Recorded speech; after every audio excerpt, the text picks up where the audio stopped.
All right, good day, guys. Welcome to the show. I'm the Data.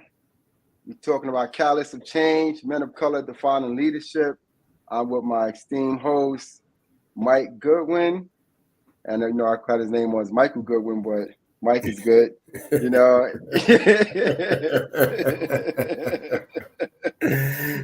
and and we here today just have to have a conversation, to spread light on, the power of Black men, who we are, the challenges and the things we have to go through.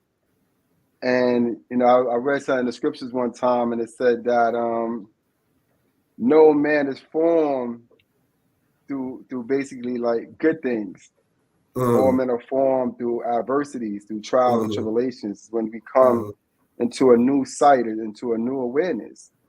And a lot of times we don't want to. No one want to go through those challenges. Even if we become successful, we might have another bridge to pass over, but you might not want to go through those challenges to reach that bridge, right? And this is what the catalyst of change is about: is us understanding that there are unseen mechanisms that actually create us and design us in the world. And those mechanisms, we don't know what they are. I think if we had a crystal ball, we was able to see some of the things that we have to go to get to the level that we seek, we probably be like, nah, I'm gonna go the other way, right? So true. The challenges is phenomenal, and they're life changing in a way they break certain barriers. Like you lose a lot of things in the world that you cared about. Friends, family, pastimes and things of that nature that you once took for granted, but now you got to sacrifice those things. You got to be able to say, you know what? I have a higher purpose to my being. And because I have a higher purpose to my being, I have to go through this fire, right? When they say about, the gold is forged in a fire, right? You just can't find gold and like, I'm going to put it on. They have to refine that gold. They have to bring it to a certain level. You got to change. That means somebody melt it down and restructure it, and then they gave it to you. You put on your neck and say, look how beautiful I am. I got this gold chain on. Right. But you don't understand the process of what it is for you to actually have that gold chain. And I don't want to take up too much time. I want Mike Goodwin to actually talk about him. Let us start having this conversation / interview and see how many people we can assist in the world just by having this interaction with one another. Right. Well, Nate, I will begin with, it is a pleasure to be here this afternoon. I thank you so very much for the invitation, and when you extended it, I'm like, I would be honored to be to be part of this because I love what you do. Taking the position to begin to bring awareness, to speak about topics that sometimes go unsaid or go that are minimized, to the extent of which they should be, really elevated. Sometimes we neglect to do that. And I really commend you and applaud you and appreciate, you for all that you do with your podcast. I don't know, give a little intro. I'm Mike Goodwin. I always tell my guests, and it's the best way I can say it, it's like you and I meeting at the bus stop, and we just bump into each other, and we just have a conversation. And I might throw a little question here and there because I might be intrigued by certain concept that you might put out there. And I'm like, I need some more of this. You got to feed me. You got to feed me. I'll tell you to one of them. I was on this Zoom with my teacher the other day. One of my classmates was like, she see a tree, and the tree got it's an old tree, but it got a fence in the middle of it. Like it was like the tree was breaking down. So somebody basically like forged it into the tree. It got forged into the fence. But now that the tree's still growing, it actually needed that forging. Right. You know what I'm saying? To increase itself. And as we moving through the land, especially as men, we need to forge each other. We're that refinery that we speak about to make sure that we increase and that we hold each other accountable. So it's like I said, we just having a conversation. Right. And just brief synopsis. Me, currently assistant director of career development at Metropolitan College of New York. I am also an adjunct professor there. I've been teaching there as an adjunct for about 10 years now. Wow. I'm also a 2-time graduate of that prestigious institution. I did my undergrad in human services, and I did my master's in public administration, and I teach in both degree programs. I've also have an extensive career in drug and alcohol counseling. I was clinical director of an outpatient program for a number of years, and a lot of work in workforce development. So as we look at these different areas in where my career has taken me, it's always been with this passion and looking at the men of color, looking at the youth. I've also worked when I worked in workforce development, I worked with youth. I worked with formerly incarcerated and also with substance abuse population, and now with the college population. So, having exposure to all these different sectors, let's say, in which, have always been this draw to, men of color, and, understanding how we are in these situations, or we're in certain positions as a result of one, societal obstacles. And you talked about some of the challenges that we have to go through to move forward, and sometimes they're just based into what society has given us, so as you are born sometimes with a certain pigmentation, a certain cultural, background, you're automatically placed in a position where you have to know how to maneuver. You have to know how to make adjustments, right? Because society wasn't necessarily built for you, right? And as we begin to learn how to maneuver, we're going to hit obstacles. We're going to hit hurdles. It's designed that way. And being men of color, Black men, Latino men, it's really even more so because the history that has been forged against us is deep rooted. So it's generational, it's societal, it goes to a certain extent. So no matter how you try to position yourself, you're going to be subjected to it. And I don't care how much money you have or how much money you don't have, you're still going to be in situations where you'll be confronted by this. And so you have to learn how to take the blow, move forward. You have to learn how to duck to move forward, sidestep to move forward. But it's going to keep coming at you, at no matter what level you're in. That's powerful. Yeah, that's powerful because, I've been looking at, I have my associates, my bachelor's degree, and about to get my master's all from MCNY. Right. All three of these. And when I go into these classrooms, I don't see men of color in there. I see a whole lot of women of color in there, in other nations, but I don't see men of color that's inside these institutions. But when I go on a rally, which is really ironic sometimes, because I go on a rally, I see all these men of color on the front line. They out there petitioning, doing speeches and collaborating and things of that nature, but they're not flooding these institutions the way they're flooding these streets, the way they're flooding these job markets.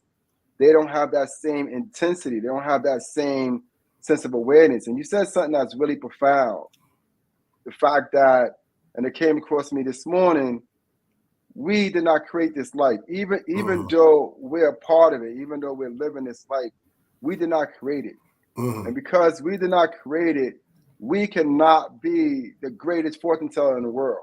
When I walk down the block, I might see some people of the other nations handing out these little flyers talking about they could predict your future and they can bring money to you and things of that nature.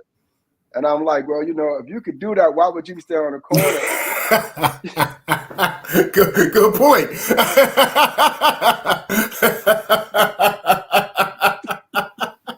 Good point. Yeah.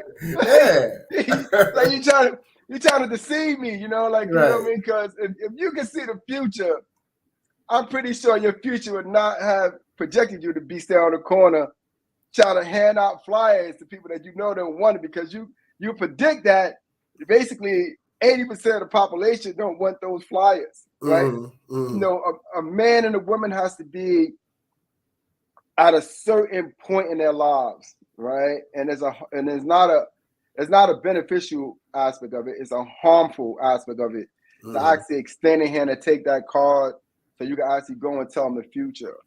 So it's a space of like where you're questioning life. So it's like somebody else has a better understanding because look at their shoe. Their shoes cost $1,000, or look at that briefcase, right? Or you looking at the things that they have in the world, and you're saying they gotta have an answer. I'm pretty sure that they know what's going on more than me. And then when you look at it, nobody knows what's going on. It's so, you know, well, life is unpredictable. You know, no matter how much you try to dictate it, you can't, you know, determine everything that's going to happen. You know, when I was 10 years old, I had no idea the things that in life that took place were going to take place. You know, in my mind, I had, this is what I was going to do, this is where I was going to go.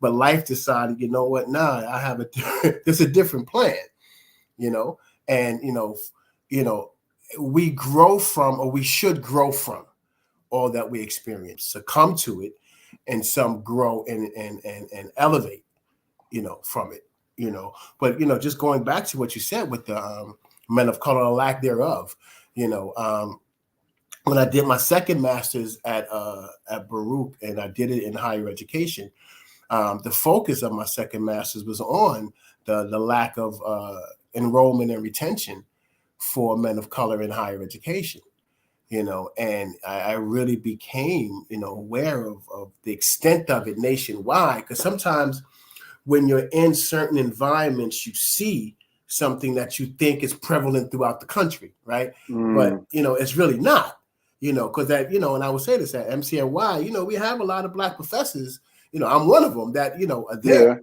right? But that's not the norm. You know, when I went to Baruch, I only had one out of the 2 years that I went there for my second master's. I only had one, and the one, matter of fact, was someone that I worked with at MCNY. He was the VP of enrollment. Great fellow, Terrence Peavy, phenomenal dude. Awesome. You know, but again, so, you know, and one of the things in my study, when I identified the K through 12 experience, so men of color K through 12, or young men of color that say K through 12, you know, at that time, very little. It's not common that you see a Black male or Latino male in front of you teaching. You know, for the most part, it's women. For the most part, it's white, you know, or even Black women, but it's not a lot of us in the classroom K through 12. So that's an experience that we go through. And then we go to the collegiate level, where you then are supposed to, now this is where your foundation is placed. This is where now you go out into the world and make a difference. We still don't see a lot of us standing in front of us, nor do we see a lot of us in the classroom, you know. And let me get my data right, because I think we are maybe 20% graduate men of color nationwide. And it may not be exact, but it's somewhere within that range. And on the professors nationwide, we are only, I think, 4 to 7%, somewhere in there, professors in the classroom on the collegiate level, you know, and administratively, right? Who's running these colleges and running these institutions, 80% are white or white men. And, you know, that's a very interesting factor, because that's also kind of like the same scenarios when you go into nonprofits. And the nonprofit is actually formed out of the space of harm and not out of the space of basically life. You know, it's a space of harm. You know what I'm saying? And it's ironic because, you know, black people, and especially Black men in particular too, we're at the basically that facet of harm that they actually created these nonprofits to address, but we're not at the round tables. We're not inside those conference rooms. We're not in the boardroom. We're not in keynote leadership positions where we can actually take you. I might have a leadership position, but I'm not leader position. You understand? I do. So because I have a leadership position, but I can't go in a room and say, listen, bro, I need 20,000 gift cards right now. We about to have an influx of brothers that's coming out of sisters, whatever, coming out of prison, and we need to make sure they have X, Y, and Z.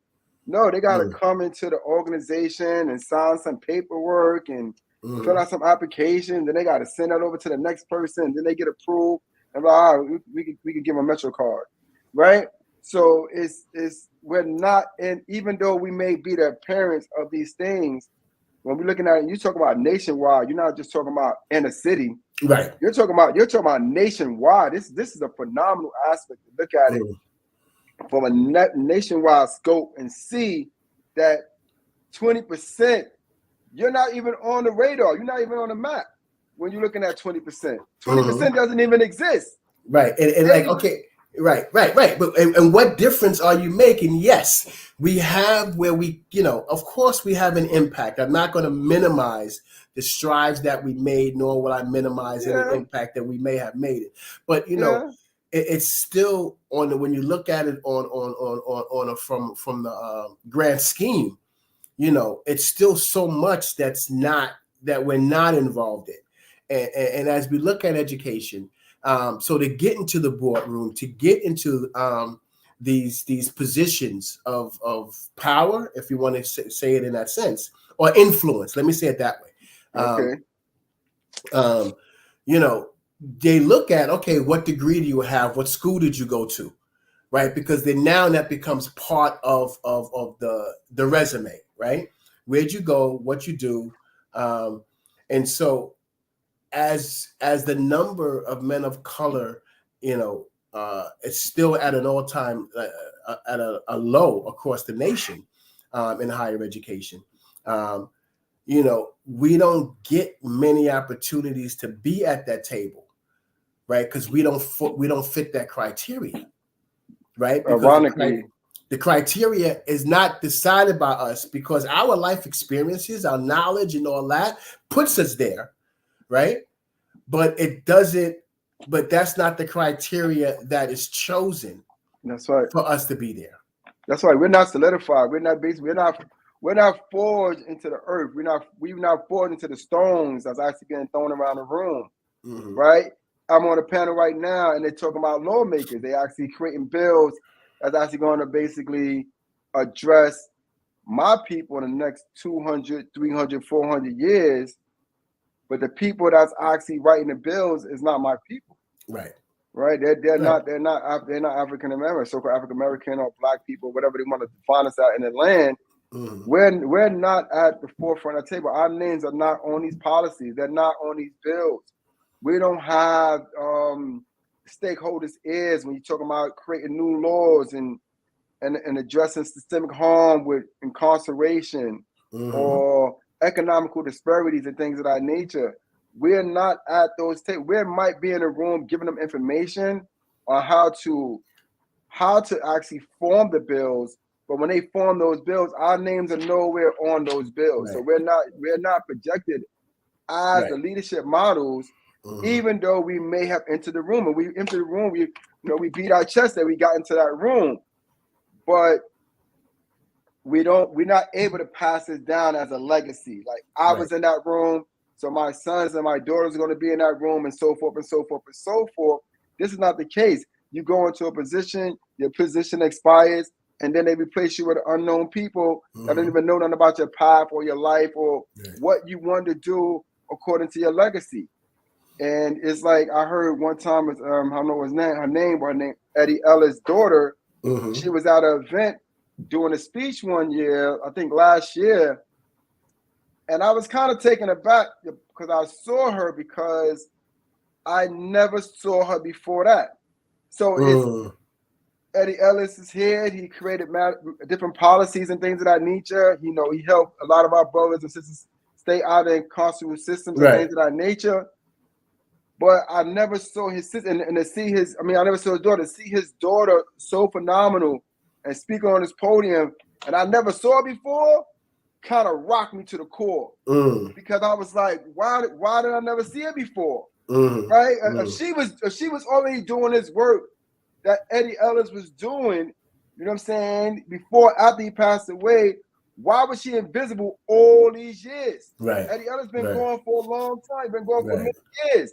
Where has she been to keep that torch and keep that fire burning? She just disappeared. And you see, you could be inside these rooms and they could give you money and they can actually allow you to establish a certain lifestyle for yourself, but it's not about the lifestyles. I came across a question. I don't really be, asking questions, whatever. But when I was walking today, taking my walk, it was a question that came up, and it kind of correlates with what I'm talking about now. My question was, one's path is associated to money. Do you think a person can have a path without the accumulation of money? Yes. And we have passion, right? And and now putting on my career development hat, right? The workforce development hat. I tell students and students, youth, and whoever I've worked with, money is important. Riches and wealth and all that is not without something you want to obtain. But if you chase the money for your career, you'll be chasing forever because there will always be another career that pays more, right? So do what you like, and then the money will come, or figure out a way to create a stream of wealth or income as a result of what it is you like, right?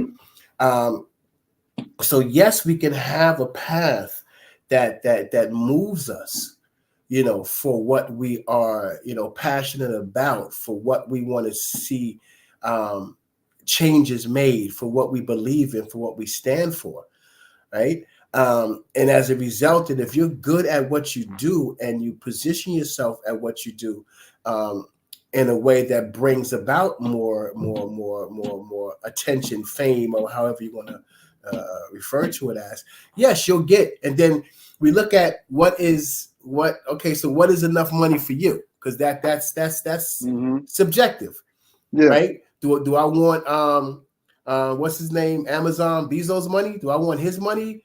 Or do I want the guy who lives down the block who seems to be living okay? So what are you chasing when you're chasing money? Because and do you lose yourself in that process?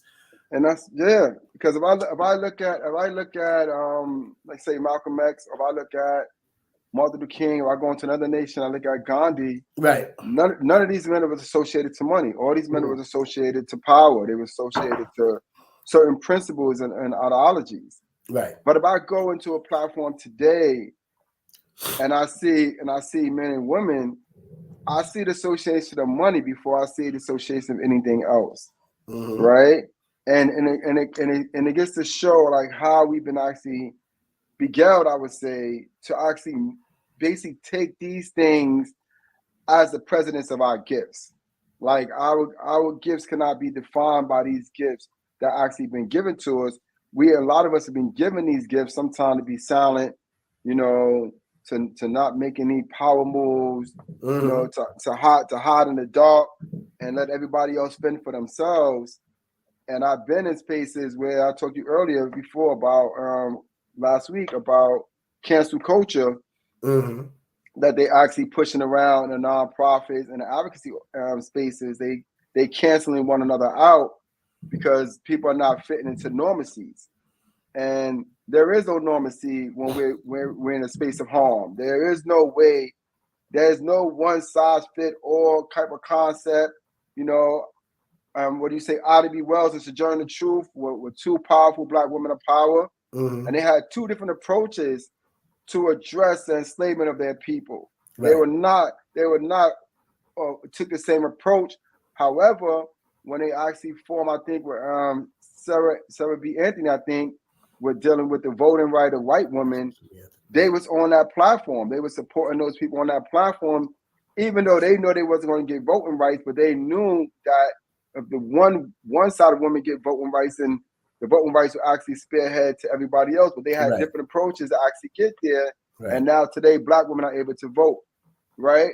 Because Ida B. Wells and Sojourner Truth made that sacrifice with other Black women that we don't even know about. Many unsung heroes that's out there, we don't even know their name. They're not in the history books or anything, but they was out there and they made difference. They made changes, and we don't see Ida B. Wells with money. We don't see Sojourner Truth with money, right? And I think a lot of times that we stepped away from the podium when it comes to dealing with ideology of change and an enrichment of having principles and having value and having substance. Those things basically go out the window because economics has become a huge factor in this time, right? Wow. And yeah.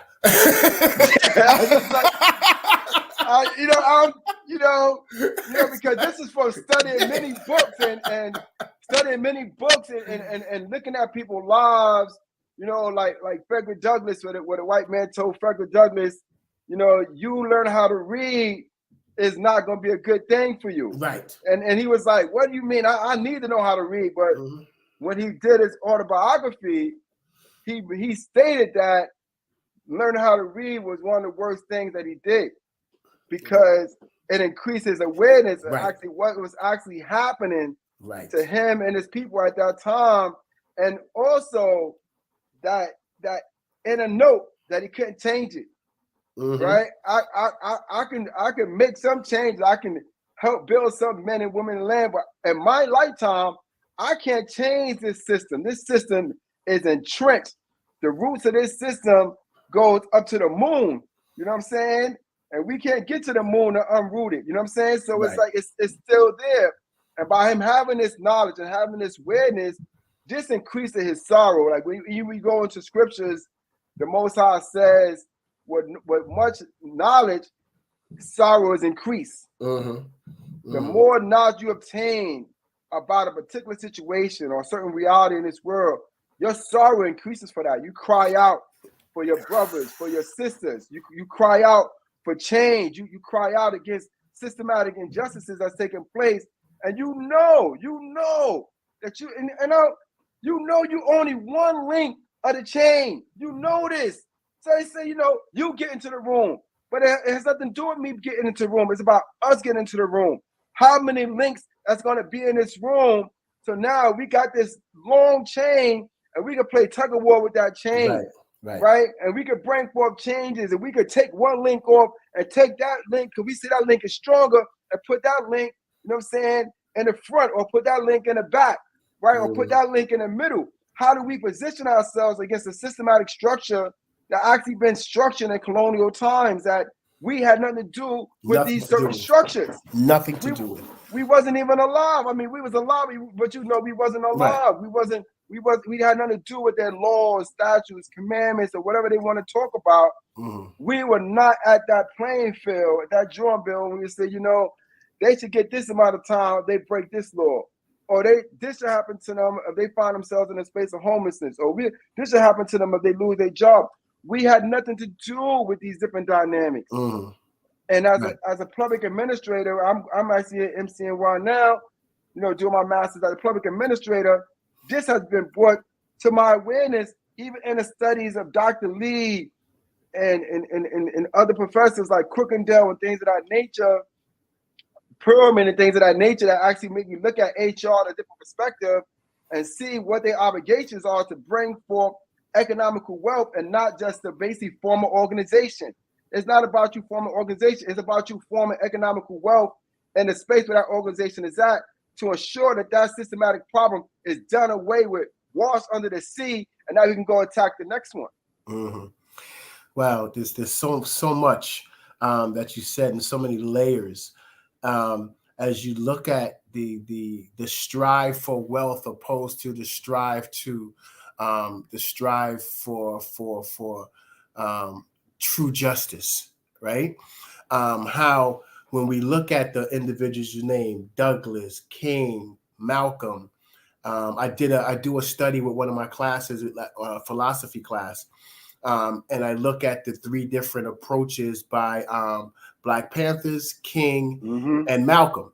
They all wanted the same results, but they had 3 different approaches, right? So as we look at that, but then how, it's still there, but then we begin to see a shift in, once we got a taste of the money, once we got a taste of the fame, once we got a taste of that lifestyle, how it then began to move in a different direction, and now we're not out in the streets as much as we used to be. We're not out there as much as we used to be, because we've begun to conform to certain economical goals, right? And then when in the thing about Frederick Douglass about being made aware of it, when I did, because I worked in social services for years, right? Like I said, drug counseling, and when I did my undergrad at MCNY in human services, as I'm doing the studies, and I'm like, so we are identifying all these challenges, and I worked in nonprofits for years.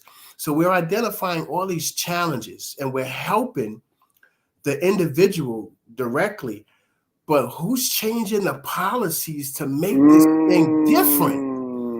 How are we continuing to put Band-Aids over a never-ending flow of blood? Like, we're just continually trying to patch it up, but it keeps flowing. So where are the people who are saying, you know what, how can we stop the bleeding, right? How can we sew it up so it doesn't bleed anymore, right? Yeah.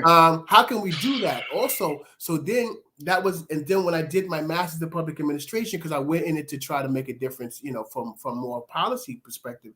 Yeah. I did my CA, most people know it as a thesis, in the city of Paterson, which is the 3rd largest city in New Jersey, right? And I did it on, I headed a quality of life initiative, right? And I looked at the crime rate in Paterson was high, the cleanliness of Paterson, lack of communication.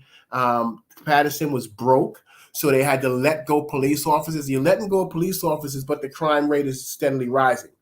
Right, the city is filthy, but you're laying off Department sanitation of Work, workers, sanitation. And things of that nature. So you're not helping the situation at all, right? But then, and as you mentioned, you become more exposed to certain things. I'm like, wow, this is horrible. And then when I did my last study in with respect to men of color in higher ed, and then I became more exposed, and more aware of certain things. I'm like, okay, so where is the fix for this? We're creating programs, right? Yeah. We're creating programs, which is great, but it just continues to help the situation, not fix the situation. Yeah, it's a quick fix. It's a bandage on the wound. It's not even fixing it. It's not fixing it. Yeah, it's an illusion. It's an illusion of fixing it, because you have this structure that's there, right? You have a structure that's there, and that structure is saying, look what we're doing. Right. And people look at the structure and say, look, they're trying to help. They put this program together. They put that program together. Valid. Right. That's valid, right? Valid. We get it. We understand that. But if you create a nonprofit, I want to say this, the correctional facilities got the same program that you got inside the prison. Right? So you create a nonprofit on the outside, facilitation groups. They got facilitation groups in prison, right? Employment. They got employment inside prison. They got all these different models. These models actually resemble one another, right? And like you said, who is actually at the threshold of bringing forth the change, dealing with policies? It's not, you can get arrested, but the policies actually protect you as a citizen. Then you will actually be able to navigate around. You might be able to go to a program, you might be able to go to, some type of rehabilitation center. You might be able to go through different things. You might even go through a psychiatrist. Because I remember I came out of prison in 1992 as a young man, and they didn't have no aggressive replacement trainings when I came out of prison in '92. So my parole officer said, you know, you're a valid individual, right? And we need to get you in front of somebody that can help you assess your violent tendencies. And I was like, well, you know, I grew up in the heart of Brooklyn, right? No dad, no uncle, no brothers, no cousins, none of that stuff like that. I'm fighting for my life, right? And then y'all put me in Clinton, Mora, and all these different places like that. And these men, I got 2 to 6. These men got natural life, 100 years, right? You really think that I'm not gonna fight for my life? Are you insane, right? And so what they did is they sent me to a therapist. So I had to go see a therapist the whole time I was on parole for like 2 years, so that they could pick my brain and find out why I have these violent tendencies, right? And I believe those sessions kind of help. It was a way of debriefment, you know what I mean? It debriefed me of my path, debriefed me of who I identify myself with, and it helped me break that barrier, right? It helped me break that synergy that locked me into being this one particular person. Now I'm like, oh wow, I'm like 5 people in one now. I can navigate. I can do these different things, but these are things that's not afforded to us on that level. Right now, we got aggressive replacement training, you know what I mean, that talks about body signs and moral reasoning, but it's not talking about true levels of accountability. It's not getting into the deep psyche of the individual to break, you know what I'm saying, certain things that actually brought us into those spaces. No man wakes up and say, you know what, I want to be a criminal. I want to be poor. Right? No man does it. These are things.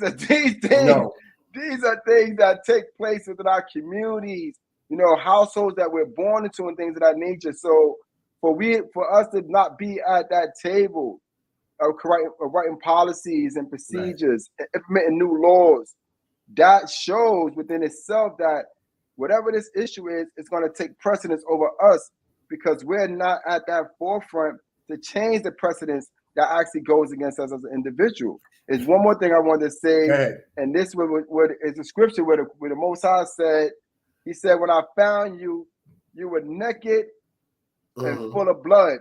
And he said, I cleaned you up, I clothed you, I gave you something to eat, I gave you something to drink, and then I reposition you.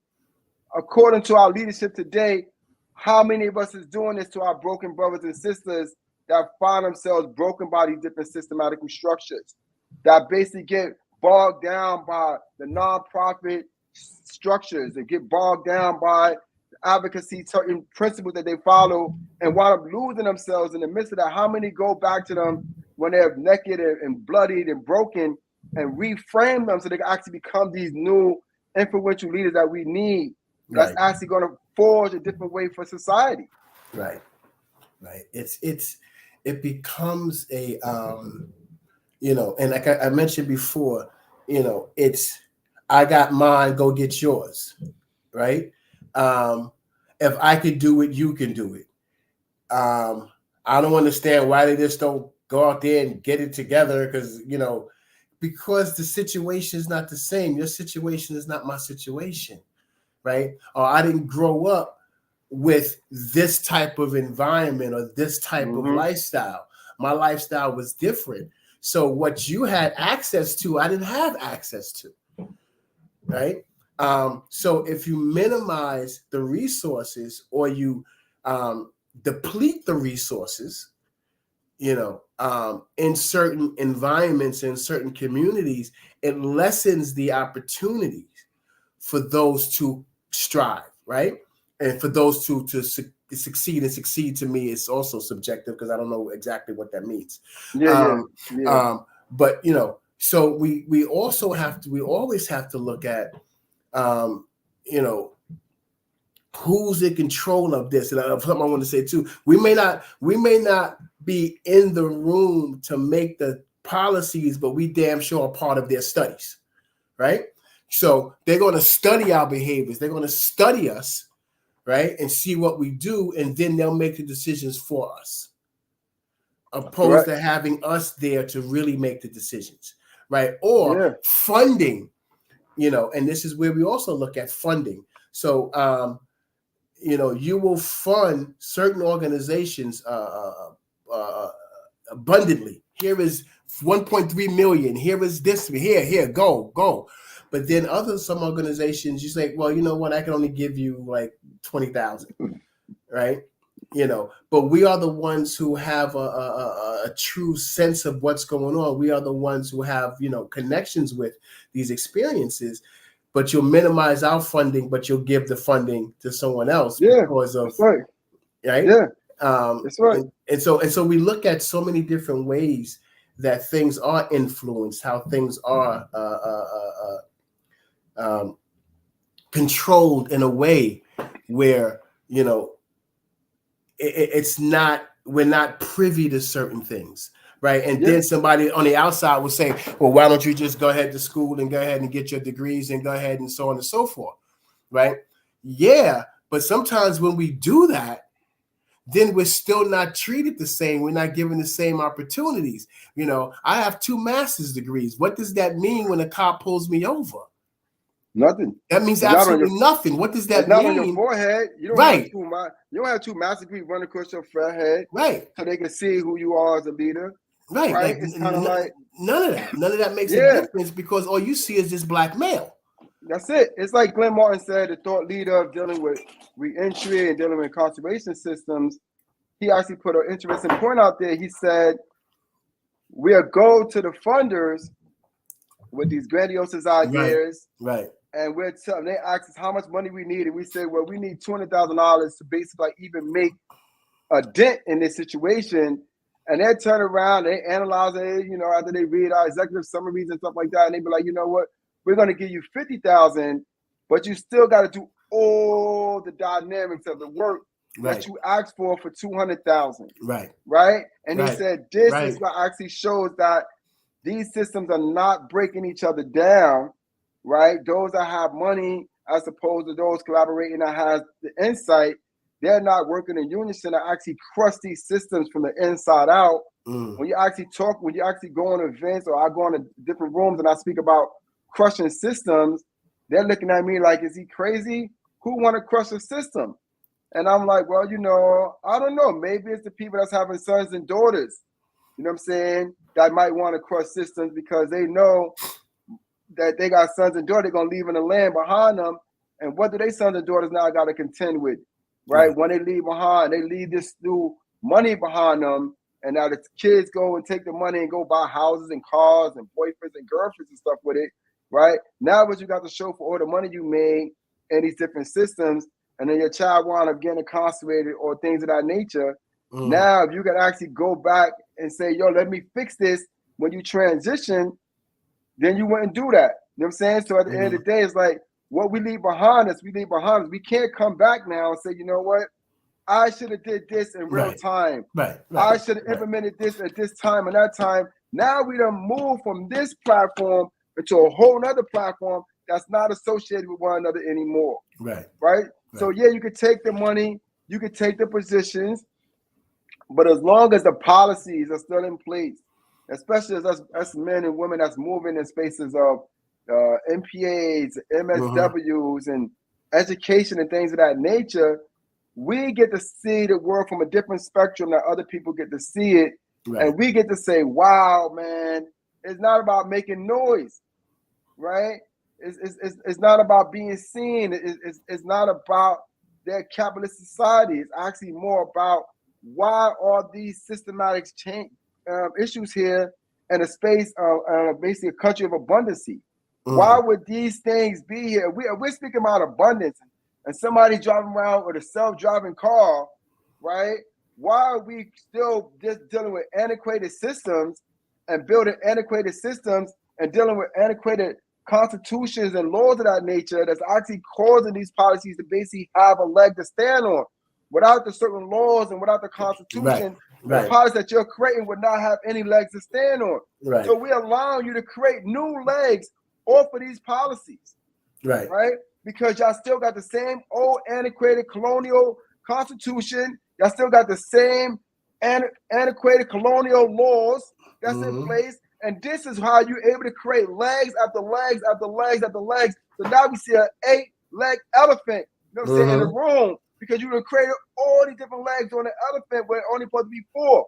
But now you're not even breaking down the elephant so it can turn into the giraffe with 2 legs, right? You're not even doing that.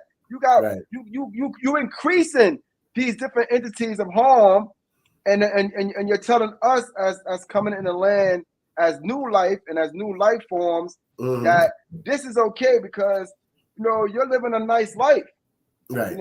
You got a nice car, you got a nice wife, you got nice children, you know what I'm saying? You got the Samsung TV on your wall, you got all these different things, you know what I'm saying? So you just should lay back, enjoy the ride, let every other man fend for himself until you're in a transitional space and you say, wow, man, I shouldn't have been so selfish with my power. I shouldn't have been so selfish with my insight. I shouldn't have been so selfish with my money. Right, I could have brought more influence, even if you 70 years old, 80 years old, 90 years old, and we know we might only have a life expectancy of 100 years. You still want to live like you're 20 years old. You still want to live like you're 30 years old, and you don't want to release these things, and you still want to take. You know what I'm saying? You still want to strong arm certain things in the world because you don't want to let go. You don't want to pass this bucket, and dealing with policy. Because I've been in a lot of different campaigns. I deal with so many different politicians, and I've been in so many conferences and things of that nature. But I see the same writing on the walls in a lot of spaces that I go into because now you're in bed with systems that has not made any bedding for you. Right. They have not incorporated you. Right. And the principle of a thing, you just know about the principle of the thing, but you have not been incorporated into the principle of the thing. You may write policies, you may write little proposals and things of that nature. You might get $100,000 in grant money for your organization, but that's not your organization either. You have not been indoctrinated into the organization. You're just a president or vice president or CEO, but they have not given you 20% of the organization, 10% of the organization, 50% of the organization. So you'll go here and you'll build this organization from the bottom floor up, but you're not a part of the intricacies of that organization. Right now, MCNY is still known as a school that was created by Audrey Cohen's. No other professor name is on that title. No other professor has emerged themselves to actually having basically value stock or being value stakeholders in this organization because this organization is founded by Audrey Cohen, but Audrey Cohen is no longer here, right? And this is what these type of systems that we're creating, where we have to be able to start seeing the inner working to be the catalyst of change that we're talking about, right? In order to be able to redefine leadership, we have to be in those spaces, in those rooms. The Most High says, even the scriptures. I was at an event yesterday. People was praying. They were saying, thank you, Christ. You know what I'm saying, for what you have done for us and things of that nature. So we do have some of us have a religious or spiritual basis on why we're here and what we're doing in the world. But how do we bring forth change if we're not bringing forth change as Christ brought forth change, right? As the apostles brought forth change. And we can speak about these men and we can speak about these women because there's a lot of women that was apostles, but nobody want to speak about these women. And they was also apostles and they hit them out the books, right? And how do we actually become that face of change, right? Without actually being on your statues, without actually having my name, Martin Luther King, on your street corners, right? How do we really become these faces of change that we want to actually emulate according to a master in public administration, according to an MSW, according to a master degree in education and things of that nature? How do we actually insert ourselves in these spaces? And that's what that's one of the reasons this conversation is so important, because it shows us the work that has to be done. Whether we're doing it or not, it showed us what has to be done in order for us to be this cast of change, in order for us to leave behind a legacy other than your life insurance policy. Right. Or the house on the hill. And again, it's I'm an advocate for education, right? And not always been the best student. I tell Mm-hmm. people I dropped out of high school not because I couldn't do academically, because I was just too busy doing everything else except what I was supposed to do, but walked away from a music scholarship, walked away from that young, not focused, just doing everything, whatever. But then later on in life, I come back to school, graduate with top honors, #1 in my class, 4.0 out of Baruch with a second master's. So all that said and done, but I advocate for education because it when we look at what society has determined as the requirements, right? And so what, so this is where the requirements are that gets you to the table. This is where the requirements are that allows you sometimes to have voice collectively. Because again, and I love the analogy of the links in the chain, because sometimes we stand alone, which has always been our issue. We stand alone fighting the cause, when if we group together, link together, come together, the level of strength is magnified, right? So bringing the great minds that we have together, right? And again, as I look at, the men of color and what I'm working on right now, putting together an MCNY is a whole men of color initiative where we begin to form groups and begin to do, meet and work with each other, identify resources for each other and support each other, so we can begin to motivate and push and lift each other, opposed to standing on our own, dealing with all the challenges that life just brings us just for being a man of color, right? So collectively, if the blow comes to me, but I'm with you, the blow might not hurt me as hard, right? And if I double over, I'm holding on to somebody who won't let me fall. That's right. Right. That's right. And so then we can continue to move and looking at, the impact that we want to make as we talk about policies, as we talk about change. There's so many variables that come into play with this. And sometimes we get defeated. You know what? It's not going to make a difference. It's like, I'm just going to get mine and I'm going to be happy. Yeah, but are you really going to be happy because there's certain things that you had that you should have access to that you didn't? And I love the fact that you said that as we're building policies based on antiquated policies, right? That are rooted into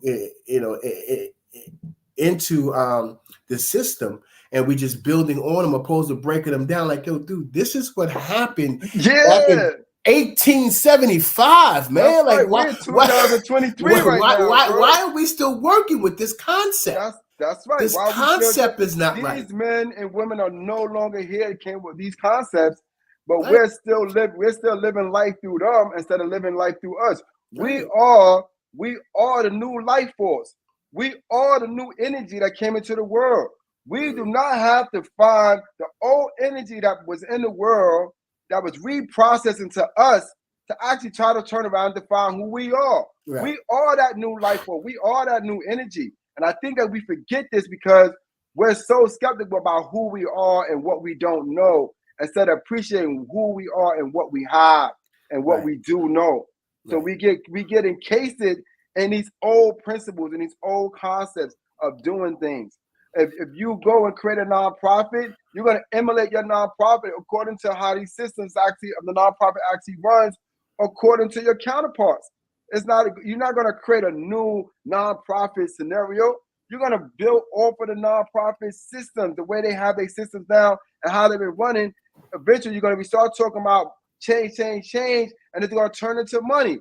Well, we got to get these grants. We got to get these policies. We got to get this. We got to get that. We got to get that, right?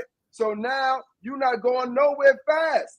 So you're actually talking about bringing forth change, but you can't bring forth change now because you understand that I need money to bring forth change, because the way they have created the system to make you think you need money to bring forth change, or you need money to feed people, instead of having trees of food on a block so people can go and eat their own food. We make sure we take all the trees of food off the blocks, put them in supermarkets, create this fictitious money and then make a man go into the store and buy the same food that he could actually got from the tree. Check this out. Right. So what you said is paramount, right? So as we develop these nonprofits, and I have one that I would just stagnant right now, but as we develop these nonprofits, it all becomes nonprofits. You need funding. So no matter what my concept, mission, all this good stuff that I come out the box with, that's right. Now I have to conform it to what the money givers say, right? So now I may want to do this, but you're not going to get a grant for that. So if you do it this way, you get the grant. Okay, so I have to do it this way. Why? Because I need the grant money, right? So now I'm shifting, I'm reforming, I'm remolding what I originally had in my mind to do. Now it's changed. So with that said, correct me if I'm wrong, that we have a lot of people of color with a lot of freaking money. That's right. Right? But they don't fund us. So where is the money that you know, and now athletes will have their nice little nonprofits. And again, I am not saying anything wrong against if you want to help. Cool. Please don't get that twisted. That's what's up. You know, and that's what it is. That's phenomenal. That's great. I love it. You know, but the piece that's missing, and you said this so clearly, is that it's not about the mission. It's about how you're getting the money now.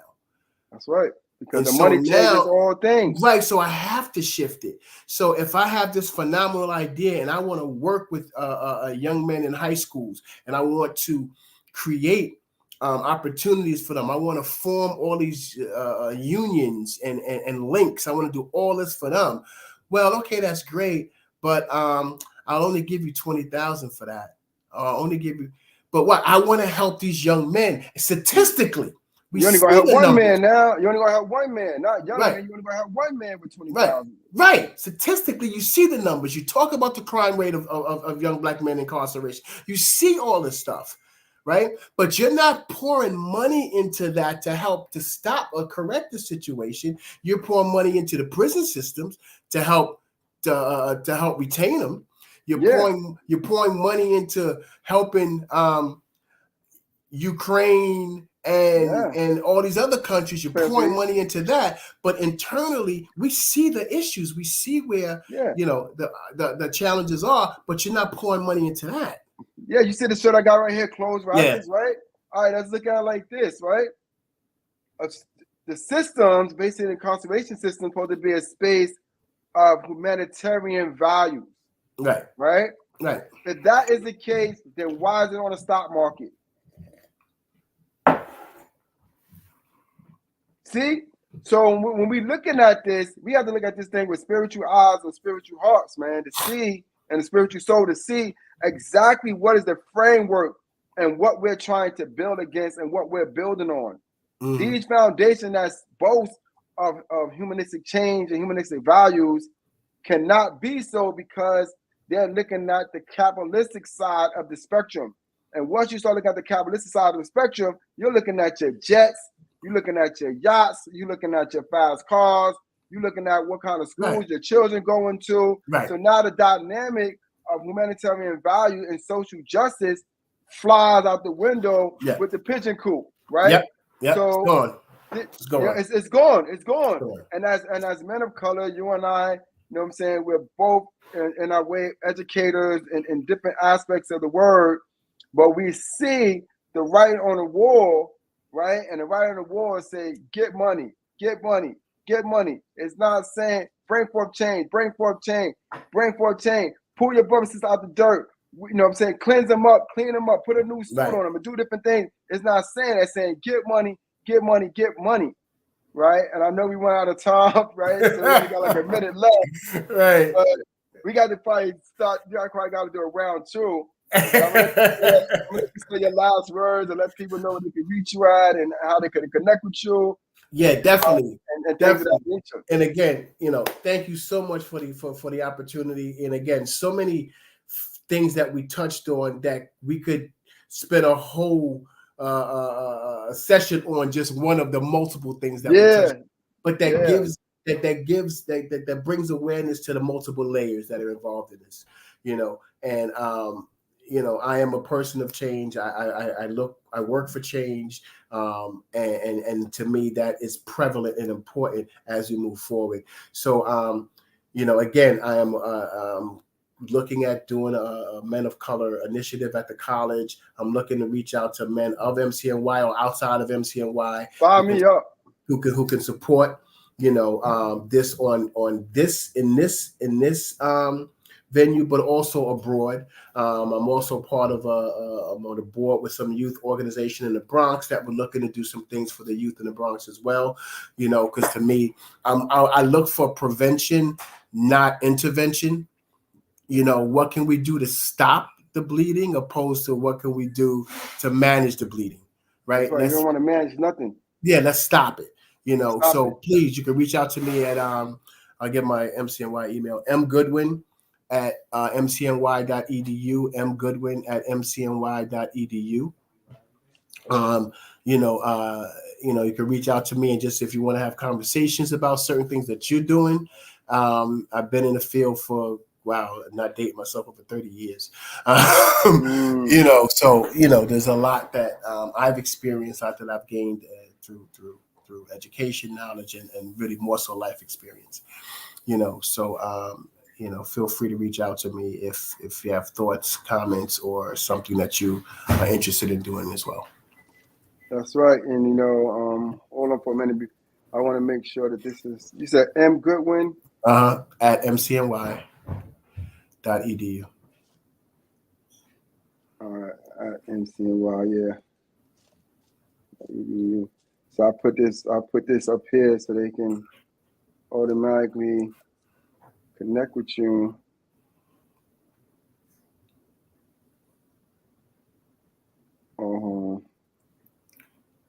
There it goes. Yeah. So yeah, that's how you can reach out to you. I went over a little minute, whatever, but it's cool. Yeah. Yes, this has been a phenomenal conversation. Dissect this conversation, break it down, look at the different spectrums of why these different systems exist, and how, as public administrators, as educators in many different fields, how we can actually get to the root of these different causes and instead allowing them to sprout up as weeds and actually drown out our true causes. And with that, I thank y'all for coming in, giving Alma Data some of your time, some of your energy, connecting with Professor Michael Goodwin, right? And hope y'all can get to some of these classes that he's talking about. And please subscribe and help us grow and help us build. And don't cut off yet, brother. I'm just going to end the show. Okay. With that, peace, guys.